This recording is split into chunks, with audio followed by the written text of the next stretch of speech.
নমস্কাৰ ছাত্ৰ ছাত্ৰীসকল, কি খবৰ তোমালোকৰ? ইয়াতে আমি বিজ্ঞানৰ পাৰ্ট 2ৰ সপ্তম শ্ৰেণীৰ আজি আমি আলোচনা কৰিম চেপ্টাৰ 10 অধ্যায় 10 প্ৰাণীৰ জীৱন প্ৰক্ৰিয়া। আগৰ ভিডিঅ'ত চাগে তোমালোকে অধ্যায় 9 চালা ন? গতিকে এতিয়া আমি ইয়াতে আলোচনা কৰিম প্ৰাণীৰ জীৱন প্ৰক্ৰিয়া। গতিকে এই অধ্যায়টো তোমালোকে অকণমান ভালদৰে পঢ়ি কেনে বুজি ল'বা, গম পাইছানে? তেতিয়াহে মানে সেই হ'ব, বুজি পাবা তোমালোকে। গতিকে মইতো মানে ভিডিঅ'ত মই গোটেইখিনি বুজাই দিব নোৱাৰিম, কাৰণ আমি যেহেতু প্ৰশ্ন উত্তৰ দিব লাগিব, নহ'লে ভিডিঅ'টো বহুত বেছি দীঘল হৈ যাব।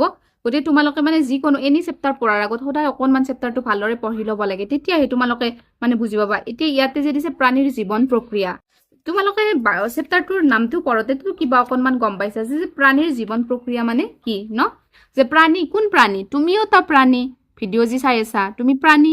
মই যে তোমালোকক ভিডিঅ'ত যে কুৱেশ্যন এনচাৰবিলাক যে কৈ আছোঁ, ময়ো এটা প্ৰাণী। যেনেকৈ ইমান মানে জীৱ আছে, সকলোবিলাক মানে কিছুমান একোটা প্ৰাণী। গতিকে আমাৰ জীৱন প্ৰক্ৰিয়া, আমি যে জীয়াইছোঁ, আমি যে এই পৃথিৱীখনত যে কিমান যে কি আচৰণ কৰি আছোঁ, আমাৰ জীৱন যিটো, আমাৰ দেহত যিবিলাক প্ৰক্ৰিয়া চলি থাকে, সেই বিষয়ে আমি আজি এই চেপ্টাৰটোৰ জৰিয়তে আমি আলোচনা কৰিম, গম পাইছা? তেনেকৈ প্ৰত্যেকবিলাক প্ৰাণীৰ জীৱন প্ৰক্ৰিয়াটো কি অধ্যায়ৰ জৰিয়তে তাকে বুজাব বিচৰা হৈছে, ঠিক আছে?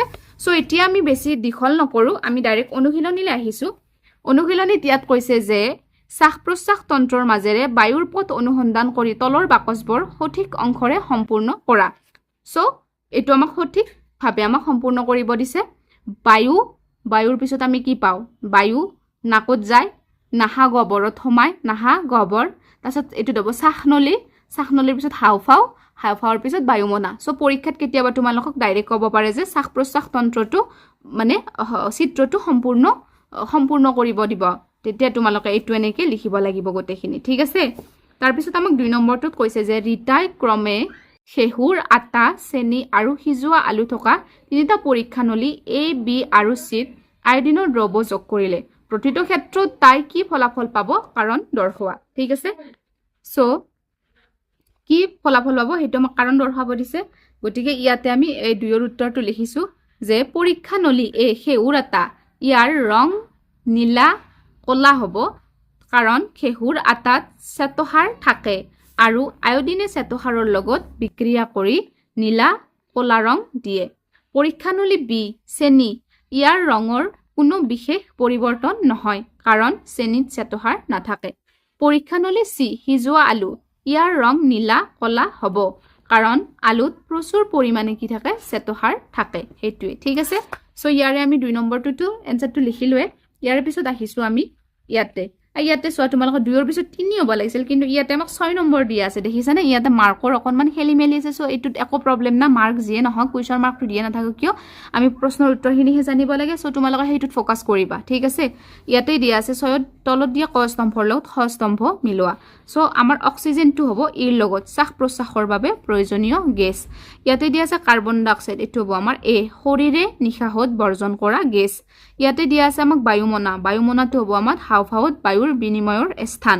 ইয়াতে দিয়া আছে আমাক মধ্যস্থতাটো কি হ'ব? আমাৰ সংকোচন আৰু প্ৰসাৰণৰ দ্বাৰা উশাহ লোৱাত সহায় কৰে। আৰু ইয়াতে দিয়া আছে আমাক শ্বাস প্ৰশ্বাস, এইটো হ'ব আমাৰ D, অক্সিজেন লোৱা আৰু কাৰ্বন ডাই অক্সাইড উলিয়াই দিয়া প্ৰক্ৰিয়া, এইটো লিখিবা, ঠিক আছে? তাৰপিছত আমি আহিছোঁ এইবাৰ 7 নম্বৰলৈ। 7 নম্বৰটোত কৈছে যে অনন্যাই সহপাঠী মাধুৰ্যক ক'লে যে সকলো জীৱ জন্তুৱে হাওঁফাওঁৰ জৰিয়তে উশাহ লয়। কিছুমান প্ৰাণীয়ে যে উশাহ নিশাহৰ বাবে ফুল বা ছাল ব্যৱহাৰ কৰে, সেই কথাটো বুজাবলৈ তাইৰ বন্ধু মাধুৰ্য তাইক কি প্ৰশ্ন সুধিব পাৰে। চ' 7ৰ উত্তৰটো মই লিখিছোঁ, এইটো 7ৰ উত্তৰ যে অনন্যাক কথাটো ভালদৰে বুজি পাবলৈ আৰু মনত পেলাই দিবলৈ মাধুৰ্যই তলত দিয়া ধৰণে প্ৰশ্নসমূহ সুধিব পাৰে যে পানীত থকা মাছবোৰ কেনেকৈ উশাহ নিশাহ লয়? সিহঁতৰ জানো আমাৰ দৰে হাওঁফাওঁ থাকে?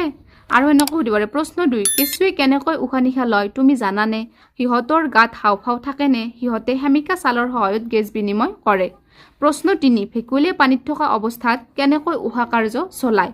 প্ৰশ্ন 4, মাছে পানীৰ পৰা দ্ৰৱীভূত অক্সিজেন গ্ৰহণ কৰিবলৈ ব্যৱহাৰ কৰা বিশেষ অংগটোক কি বুলি কয়? চ' এনেকুৱা প্ৰশ্নসমূহ কি কৰিব পাৰে? চ' তোমালোকক মই 4টা প্ৰশ্ন মানে দি থৈ দিছোঁ, তোমালোকে তাৰে 2টা বা 3টাও লিখিব পাৰা, এইটো ইচ্ছা, গম পাইছানে? চ' কেনেকুৱা ধৰণৰ প্ৰশ্ন কৰিব পাৰে সেই হিচাপত মই তোমালোকৰ বাবে উত্তৰবিলাক লৈ আহিছোঁ, ঠিক আছে?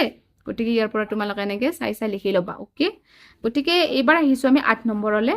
8টোত কৈছে যে তলৰ উক্তিবোৰ পঢ়া আৰু সেইবোৰ শুদ্ধ হয়নে নহয় তোমাৰ উত্তৰৰ সমৰ্থনৰ মতামত আগবঢ়োৱা সেইটো কৈছে চ' এইটো উক্তিসমূহ কৈছে যে সঠিক পাচনৰ বাবে খাদ্য চবাই খোৱাৰ প্ৰয়োজন নাই সেনেকে কৈছে তাৰপিছত কি কৈছে সঠিক পাচনৰ বাবে খাদ্য চবাই খোৱাৰ প্ৰয়োজন নাই গতিকে এইটোৰ উত্তৰ হ'ব আমাৰ কি অশুদ্ধ এইটো অশুদ্ধ কথা কৈছে যে মতামতটো এইটোৱে যে খাদ্য বস্তু ভালদৰে চবাই খালে ই সৰু সৰু টুকুৰালৈ ৰূপান্তৰিত হয় ইয়াৰ ফলত আমাৰ লালতি খাদ্যৰ লগত ভালদৰে মিহলি হ'ব পাৰে লালতিত থকা উৎসেচকে কাৰ্বহাইড্ৰেট জাতীয় খাদ্যৰ পাচন মুখৰ ভিতৰতে আৰম্ভ কৰে খাদ্য নচবাই গিলিবলৈ চেষ্টা কৰিলে পাকস্থলী আৰু তন্ত্ৰৰ ওপৰত অতিৰিক্ত চাপ পৰে আৰু পাচন ক্ৰিয়াত ব্যাঘাত জন্মে গতিকে সঠিক পাচনৰ বাবে খাদ্যবস্তু ভালদৰে চবাই খোৱাটো অত্যন্ত প্ৰয়োজন ঠিক তেনেদৰে বিটোত কৈছে যে ক্ষুদ্ৰান্ত হৈছে পৰিপোষকসকলৰ মূল স্থান চ' এইটো আমাৰ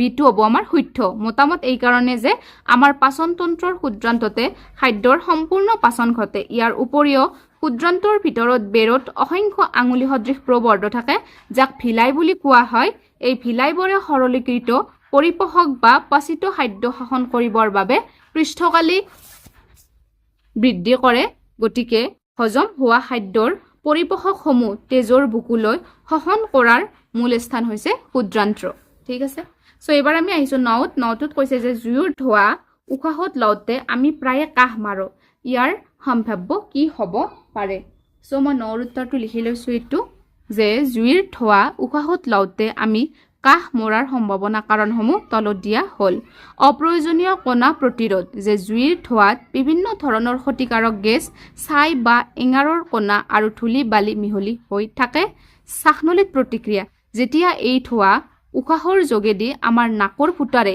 ভিতৰলৈ সোমাই যায় তেতিয়া ই শ্বাসনলীৰ ভিতৰৰ আৱৰণখনত এক তীব্ৰ খজুৱতিৰ সৃষ্টি কৰে আৰু 3 নম্বৰ পইণ্টটো লিখিছোঁ যে প্ৰতিৱৰ্তী ক্ৰিয়া এই ক্ষতিকাৰক কণাবোৰ যাতে হাওঁফাওঁলৈ সোমাই যাব নোৱাৰে তাৰ বাবে আমাৰ শৰীৰে এক প্ৰতিৰক্ষামূলক প্ৰতিৱৰ্তী ক্ৰিয়া হিচাপে হঠাতে জোৰেৰে বতাহ বাহিৰলৈ উলিয়াই দিয়ে ইয়াৰ ফলতে আমাৰ স্বয়ংক্ৰিয়ভাৱে কাহ আহে এইখিনি উত্তৰ তোমালোকে লিখি ল'বা ঠিক আছে ইয়াৰ পিছত আছে আমাৰ 10 নম্বৰ কুৱেশ্যনত কি কৈছে চোৱা যে হিতাই কাৰ্বহাইড্ৰেটৰ ওপৰত লালতিৰ ক্ৰিয়া নিৰীক্ষণ কৰিবলৈ এটি পৰীক্ষা কৰিবলৈ বিচাৰিলে এম আৰু এন নামৰ কৈছে যে এম আৰু এন নামৰ দুটা পৰীক্ষানলীত চাউলৰ গুড়ি আৰু পানী যোগ কৰিলে পৰীক্ষানলী এনত পুনৰ অলপ লালতি মিহলাই দি দুয়োটা পৰীক্ষানলীত 35 মিনিট সময় ৰাখিলে তাৰ পাছত দুয়োটা পৰীক্ষানলীত আয়োডিন দ্ৰব্য যোগ কৰি তাই ৰঙৰ পৰিৱৰ্তন পৰ্যবেক্ষণ কৰিলে হিতাই কি পৰীক্ষা কৰিব বিচাৰিছিল বুলি তুমি ভাবিছা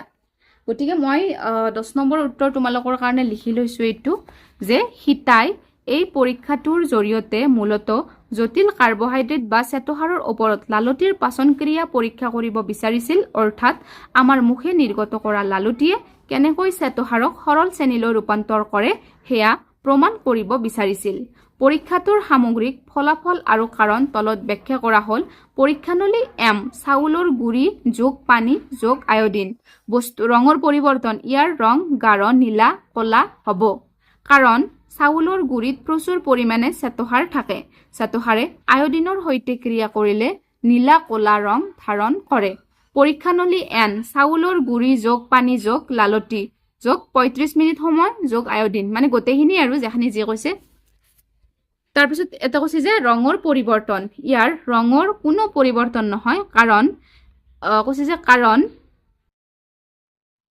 35 মিনিট কৈছে কাৰণ 35 মিনিট সময় থৈ দিয়াৰ ফলত লালতিত থকা উৎসেচকে চাউলৰ গুড়িত থকা জটিল চেতসাৰখিনিক ভাঙি সৰল শ্ৰেণীলৈ ৰূপান্তৰ কৰিলে যিহেতু তাত এতিয়া কোনো চেতসাৰ অৱশিষ্ট নাই সেয়েহে আয়োডিন দিলেও ইয়াৰ ৰং নীলা ক'লা নহল উপসংহাৰ হিতাই এইটোৱে পৰীক্ষা কৰি প্ৰমাণ কৰিলে যে লালতিয়ে চেতসাৰক ভাঙি সৰল শ্ৰেণীলৈ পৰিৱৰ্তন কৰে তাৰপিছত ইয়াতে দিছে আমাক 11 নম্বৰ যে এজন ছাত্ৰই দুটা পৰীক্ষানলীত চূণৰ পানী ল'লে তেওঁ এটা নলীত হাওঁফাওঁৰ পৰা ওলাই যোৱা বায়ু নাকেৰে এৰি দিলে আৰু আনটো নলীত পথাৰ বায়ু পাৰ হৈ যাবলৈ দিলে কিছু সময়ৰ পাছত তেওঁ এটা পাৰ্থক্য দেখিলে ইয়াত কি ধাৰণা পৰীক্ষা কৰা হৈছে আৰু তেওঁৰ নিজৰ সিদ্ধান্তৰ বিষয়ে কেনেকৈ নিশ্চিত হ'ব পাৰে সো ইয়াৰে উত্তৰটো মই লিখিছোঁ 11 নম্বৰ উত্তৰটো এইটো ইয়াত ধাৰণাটো হৈছে আমি উশাহত এৰি দিয়া বায়ুত বায়ুমণ্ডলৰ স্বাভাৱিক বা কোঠাৰ বায়ুতকৈ বহু বেছি পৰিমাণৰ কাৰ্বন ডাই অক্সাইড গেছ থাকে অৰ্থাৎ শ্বসন প্ৰক্ৰিয়াৰ ফলত শৰীৰত কাৰ্বন ডাই অক্সাইড গেছ উৎপন্ন হয় আৰু ই নিশাহত বাহিৰ হৈ যায় আছে ছাত্ৰজনে পৰীক্ষানলী দুটাৰ চূণৰ পানীৰ ৰঙৰ পৰিৱৰ্তন পৰ্যবেক্ষণ কৰি নিজৰ সিদ্ধান্তত উপনীত হ'ব পাৰিব প্ৰথম পৰীক্ষানলী এই পৰীক্ষানলীৰ পৰিষ্কাৰ চূণৰ পানীখিনি অতি সোনকালে গাঢ় গাখীৰৰ দৰে বগা হৈ পৰিব নিশ্চিত হোৱাৰ কাৰণ চূণৰ পানীৰ এটা ধৰ্ম আছে যে ই কাৰ্বন ডাই অক্সাইড গেছৰ সংস্পৰ্শলৈ আহিলে কেলছিয়াম কাৰ্বনেট গঠন কৰে যাৰ বাবে পানীখিনিয়ে বগা ৰং লয় যেহেতু হাওঁফাওঁৰ পৰা ওলোৱা বায়ুত কাৰ্বন ডাই অক্সাইডৰ পৰিমাণ বেছি সেয়েহে ই ক্ষিপ্ৰতাৰো বগা হৈ পৰে দ্বিতীয় পৰীক্ষানলী এই পৰীক্ষানলীৰ চূণৰ পানীখিনি বগা হ'বলৈ বহু বেছি সময় ল'ব নিশ্চিত হোৱাৰ কাৰণ বায়ুমণ্ডল কোঠাৰ বায়ুত কাৰ্বন ডাই অক্সাইডৰ পৰিমাণ অতি নগণ্য যি চূণৰ পানী ধুমুহাৰ দৰে বগা কৰিবলৈ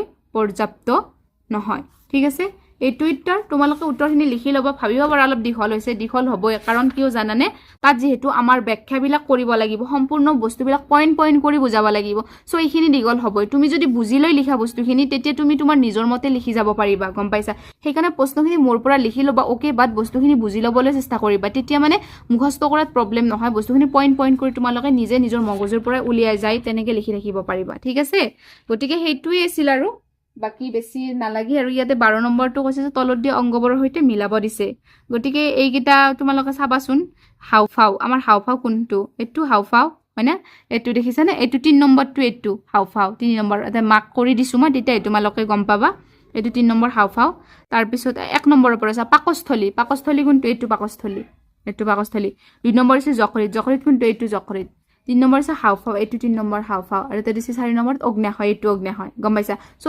তোমালোকে এইবিলাকৰ লগত চিনাকি হৈ লোৱা কাৰণ ডাঙৰ হৈ গ'লে তুমি যদি যকৃত চিনি নাপা হাওঁফাওঁ চিনি নাপা পাকস্থলী চিনি নাপা কেনেকুৱা এটা লাজৰ কথা কোৱাচোন গতিকে এই চিত্ৰকেইটা ভালদৰে চাবা ঠিক আছে আজিলৈকে ভিডিঅ'টো ইমানখিনি আছিল গতিকে নেক্সট আমি ইয়াৰ পিছত আমি চাম 11 নম্বৰ উদ্ভিদৰ জীৱন প্ৰক্ৰিয়া গতিকে নেক্সট তোমালোকে এই ভিডিঅ'টো চাই লোৱা আজিলৈকে